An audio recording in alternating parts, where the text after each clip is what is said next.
Okay, looking at how we can use a secant to estimate our instantaneous rate of change. So basically when we're picking 2 points on the line and we are finding the rate of change between them, we're getting an estimate for what that rate of change is at that particular point. Now, as our points get smaller, closer and closer together, we're getting a better approximate.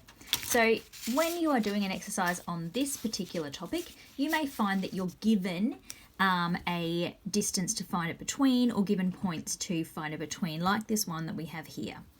So we've got y is equal to x cubed plus x squared, and we want to use x equals 1.2 and x equals 1.3 to estimate the instantaneous rate of change at x equals 1.3.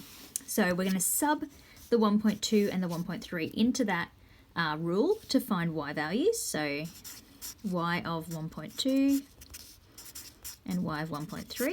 So I'm going to do that by putting that function into my calculator and graphing it.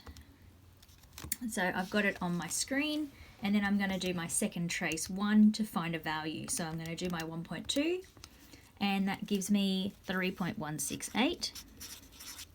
And then I'm going to do my 1.3, and that gives me 3.887.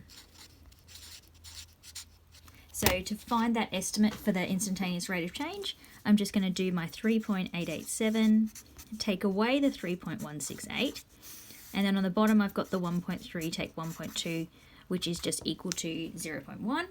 So I'll get those values on my calculator, 3.887, take away 3.168, and then divide by 0.1, and I get 7.19 as my estimate.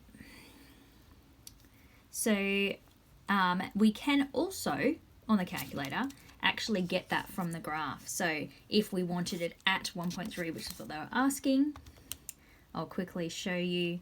We can actually use this one down here, which is the derivative, and you'll obviously learn more about that, but you can actually tell it to find that at 1.3, and it tells you 7.67. So our estimate was 7.19, so we were in the ballpark.